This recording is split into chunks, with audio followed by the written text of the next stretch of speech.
Hello students, welcome to the online classes and this is your Naima Miss. So today we will continue with the chemical equation. This is part 3. So last I was telling that how to balance the chemical equation. Now I'll tell you why to balance the chemical equation. Why do we need to balance the chemical equation? Okay, why there is a need to balance the chemical equation. So I'll tell you one example. Tell me, children, whether when we will prepare a tea. Okay, we are going to prepare a tea now. I am adding a little more quantity of tea powder and I am making a tea. How it will taste? Very bad, right? It will become bitter, right? Okay, then I'm adding, next option is I'll add more sugar. How it will taste? Very sweet, right? Then it will not look like a tea, right? Yes. So in next option, I'm adding like tea and in tea, I'm adding uh, tea powder and sugar normally, but I am adding a little more quantity of water, or sometimes I may add a little more quantity of milk. Then how it will taste? Not good, right? Yeah. So to have a very better taste, like good taste in our tea, we have to add a equal quantity of uh, tea powder, sugar, and your milk, water, etc. Right?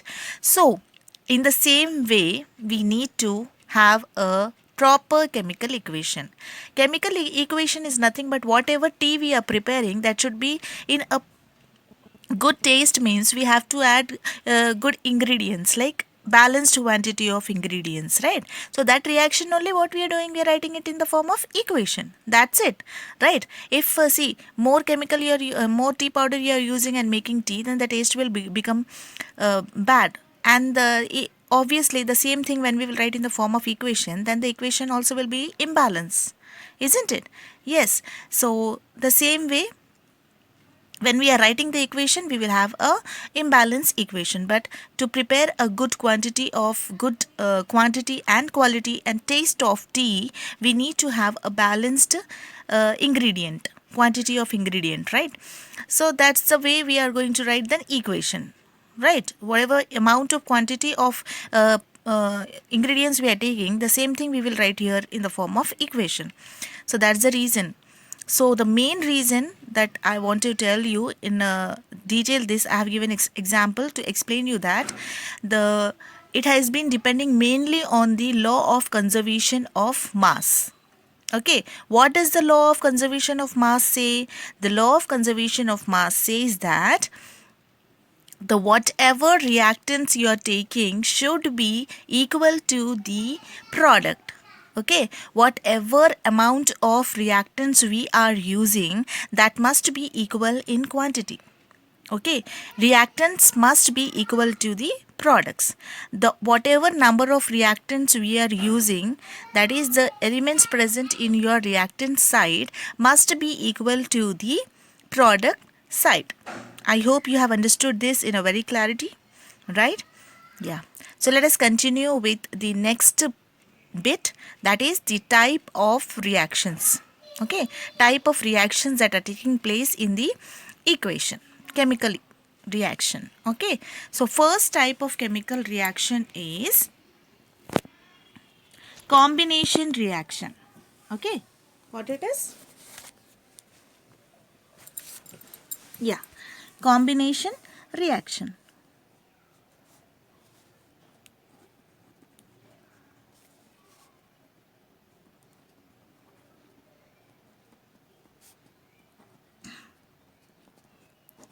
Right, combination reaction. I am writing a short form of reaction. Please don't do this in your notes. You have to write it in full form. Okay, the reaction in which two or more reactants are taking place to form one single product. Okay, suppose for example, A and B are reacting and they are forming one single product C. Okay, they are reacting and forming only one single product. Okay, so here two or more reactants are combining to form one product. Okay, for example, burning of coal. What it is? Burning of coal. What in burning of coal happens, children? What does it happens? Yeah, carbon plus oxygen, carbon which is solid, which is present in your wood, right, will react with oxygen which is present in our atmosphere, and they will form what? Carbon dioxide gas, isn't it? They will form carbon dioxide gas. Carbon will react with oxygen which is present in the atmosphere, and it will give you carbon dioxide. So here carbon is one product, carbon is one reactant, and oxygen is one reactant. These two reactants are combining together, undergoing reaction and forming a one product, that is carbon dioxide. Yes, then one more we can take formation of water. Formation of water. Water is made up of which elements, which atoms we have in our water? We have hydrogen and oxygen. What is happening here? The hydrogen gas is combining with the oxygen gas and forming water liquid, right? Isn't it? Here we have to balance the equation. I am just telling you how the reactants are combining and forming water. Okay, later on we will balance it. Okay, so here again you can see that two reactants are combining and forming one product. That means here more than one reactants are seen and they are formed one product. Okay, next reaction is decomposition reaction. With the word only you can understand what it is, right? Decomposition reaction. So what it is? A compound splits into two or more substance. What is actually meaning of decomposition? So decomposition reaction is a compound splits into two or more substances. Decomposition is nothing but the compound is splitting into more than one substance. Whatever, suppose you are keeping rice. Okay, you are throwing rice which has been spoiled, so you'll throw like that. After some times, if you will see that, if you'll keep it like that only and see that, later on you'll find that there has been some decomposition. The rice will be converting into some small kinds of materials, particles, which will be absorbed by some microorganisms, or this will be done by some organisms, right? So like that only here decomposition means a compound is splitting into more than two or more substance. Okay, so here for example we will take one reactant. This is undergoing some reaction and converting into some two or more substances. Okay, so this is again of three types. Decomposition reaction is again of three types. That is nothing but thermal decomposition, electrolytic decomposition and photolytic decomposition. Okay, thermal decomposition,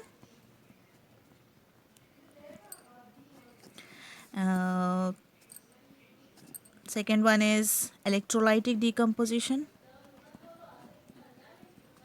and third one is photolytic decomposition. Okay, electrolytic, photolytic, thermal decomposition. Okay, thermal means, I think you have understood with the name only. Thermal is nothing but heat. Okay, when the decomposition is carried out by heating, when the decomposition is carried out by heating, then it is called as thermal decomposition. And for example, if I say calcium carbonate